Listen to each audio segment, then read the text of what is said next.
ഉണ്ടാക്കാൻ പോകുന്നത് മലയാളികളുടെ ഒരു ഇഷ്ട വിഭവമായ ബീഫ് കറിയാണ്. നല്ല ടേസ്റ്റി ആയിട്ടുള്ള നല്ല കുറുകിയ ചാറോട് കൂടിയുള്ള ബീഫ് കറിയാണ്. അപ്പം നമുക്ക് പെട്ടെന്ന് തന്നെ നമുക്ക് വീഡിയോയിലേക്ക് പോകാം. ഇപ്പം ഞാൻ കുക്കർ വെച്ചിട്ടുണ്ട്. നന്നായിട്ട് ചൂടായതിനു ശേഷം ഒരു 2 ടേബിൾ സ്പൂണ് വെളിച്ചെണ്ണ നമുക്ക് ഒഴിച്ചു കൊടുക്കാം. വെളിച്ചെണ്ണയിൽ ചെയ്യുന്നതാണ് നല്ല ടേസ്റ്റ് ഉണ്ടാകുന്നത്. ഒരു 2 സ്പൂണ് വെളിച്ചെണ്ണ ഒഴിച്ചു കൊടുത്തിട്ടുണ്ട്. ഇനി അത് നന്നായിട്ടൊന്ന് ചൂടാവട്ടെ. ചൂടായതിനു ശേഷം 3 ഏലക്ക, ഒരു 4 ഗ്രാമ്പൂ, പട്ട എന്നിവ എടുത്തിട്ടുണ്ട്. അത് നമുക്ക് ഇതിലേക്ക് ഇട്ട് കൊടുക്കാം. അതിട്ട് ഒന്ന് ചൂടായതിനു ശേഷം നമുക്ക് കുറച്ച് ചെറിയ ഉള്ളി എടുത്തിട്ടുണ്ട്. ഒരു 10-20 ചെറിയ ഉള്ളി എടുത്തിട്ടുണ്ട്. അത് നമുക്ക് ഇതിലേക്ക് ഇട്ട് കൊടുക്കാം. ഈ ഉള്ളി ഒരുപാട് വലിപ്പമുള്ളതായിരുന്നില്ല, അതുകൊണ്ടാണ് ഞാൻ കട്ട് ചെയ്യാഞ്ഞത്. ഇപ്പോൾ ഒത്തിരി വലിപ്പമുള്ളതാണെങ്കിൽ ജസ്റ്റ് ഒന്ന് നടുവൊന്ന് പിളർത്തി ഇടാവുന്നതാണ്. കുഞ്ഞുള്ളി ഇപ്പോൾ നന്നായിട്ടൊന്ന് വാടി വന്നിട്ടുണ്ട്. ഇനി നമുക്ക് ഒരു 4 സവാള ഞാൻ നീളത്തിൽ അരിഞ്ഞെടുത്തിട്ടുണ്ട്. അതുകൊണ്ട് നമുക്ക് ഇതിലേക്ക് ഇട്ട് കൊടുക്കാം.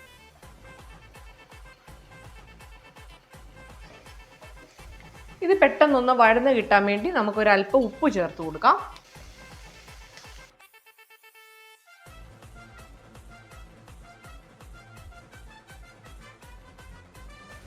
ഇനി നമുക്ക് കുറച്ച് കറിവേപ്പില ഇട്ട് കൊടുക്കാം.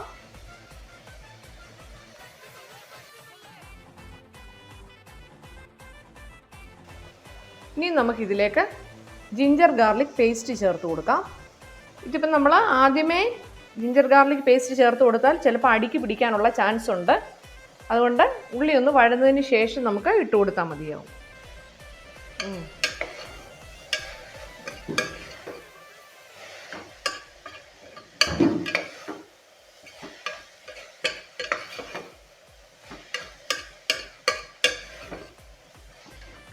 ഇഞ്ചിയുടെയും വെളുത്തുള്ളിയുടെയും ഒക്കെ പച്ചമണം മാറുന്നത് വരെ നന്നായിട്ടൊന്ന് വഴറ്റിയെടുക്കണം.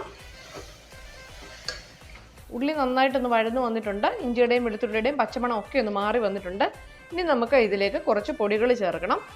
3 സ്പൂണ് മല്ലിപ്പൊടി, 1 സ്പൂണ് നമ്മുടെ എരിവുള്ള മുളക് പൊടി. ഇത് വേണ്ട, നിങ്ങൾക്ക് 3 സ്പൂണ് കാശ്മീരി ചില്ലി പൗഡർ വേണമെങ്കിൽ അതും ചേർക്കാം. 2.5 ടീസ്പൂണ് കാശ്മീരി ചില്ലി പൗഡർ, ഒരു 1/4 spoon garam masala, 1/2 spoon pepper powder, 1/2 spoon മഞ്ഞൾപ്പൊടി, 1 സ്പൂണ് പെരിഞ്ജീരകത്തിൻ്റെ പൊടി, അതും കൂടെ ചേർത്ത് കൊടുത്ത് നന്നായിട്ടൊന്ന് മിക്സ് ചെയ്യാം. പെരിഞ്ജീരകത്തിൻ്റെ പൊടിയൊക്കെ ചേർക്കുമ്പോൾ നല്ല ഒരു ടേസ്റ്റാണ്.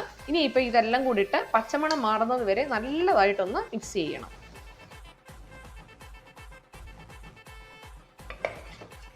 പൊടികളുടെ പച്ചമണം മാറിയില്ലെങ്കിൽ നമ്മൾ കറി വെച്ച് കഴിയുമ്പോൾ ആ ഒരു പച്ചമണം മുന്നിട്ട് നിൽക്കും. അതുകൊണ്ട് പച്ചമണം മാറുന്നത് വരെ നമ്മൾ ഇതെങ്ങനെ ഇളക്കിക്കൊണ്ടിരിക്കണം.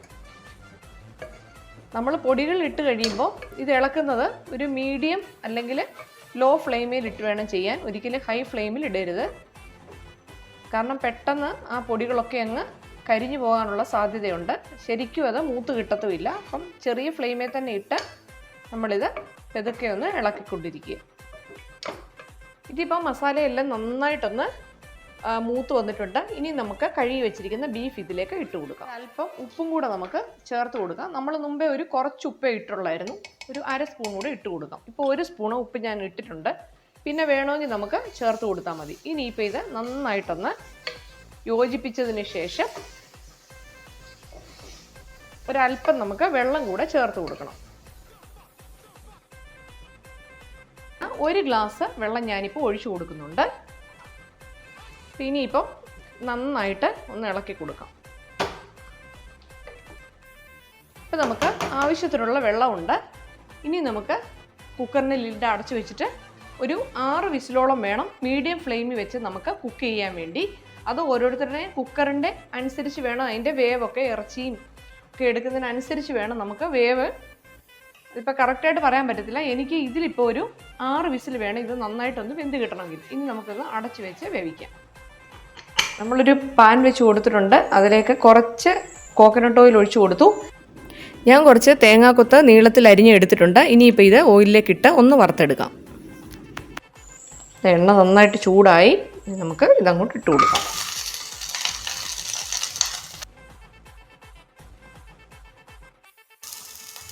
ഒരു അല്പം കറിവേപ്പിലയും കൂടി ഇട്ട് കൊടുക്കാം. അതാ എല്ലാം ഒന്ന് നന്നായിട്ട് മൂത്ത് വന്നിട്ടുണ്ട്. ഇനി നമുക്ക് സ്റ്റൗ ഓഫ് ചെയ്യാം. ഇനി നമുക്ക് ഇത് ബീഫിനകത്തേക്ക് ചേർത്ത് കൊടുക്കാം. അപ്പം നമ്മുടെ ബീഫ് നന്നായിട്ട് വെന്ത് അതിൻ്റെ പ്രഷർ പൂർണ്ണമായിട്ടും മാറിയതിന് ശേഷം മാത്രമേ അതിൻ്റെ അടപ്പ് തുറക്കാവൂ. അപ്പോൾ ഇനി നമുക്ക് ഇതിലേക്ക് വറുത്ത് വെച്ചിരിക്കുന്ന തേങ്ങാക്കൊത്തും കൂടിയിട്ട് നന്നായിട്ട് നമുക്കൊന്ന് ഇളക്കി കൊടുക്കാം. അപ്പം നമ്മുടെ കറി ഇവിടെ റെഡി ആയിട്ടിരിക്കുകയാണ്. കുക്കറിൽ വെച്ച നല്ല അടിപൊളി ബീഫ് കറി. എല്ലാവർക്കും ഇഷ്ടമാണ് ബീഫ് കറിയെ. അപ്പം നമ്മൾ എല്ലാവരും ട്രൈ ചെയ്ത് നോക്കണം.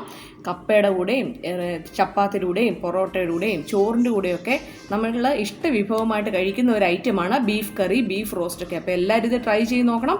വീഡിയോ ഇഷ്ടപ്പെട്ടാൽ ലൈക്ക് ചെയ്യാനും ഷെയർ ചെയ്യാനും സബ്സ്ക്രൈബ് ചെയ്യാനും മറക്കല്ലേ. സബ്സ്ക്രൈബ് ചെയ്യുമ്പോൾ ഓൾ എന്ന ഓപ്ഷൻ കൂടി ഒന്ന് പ്രസ് ചെയ്തേക്കണം.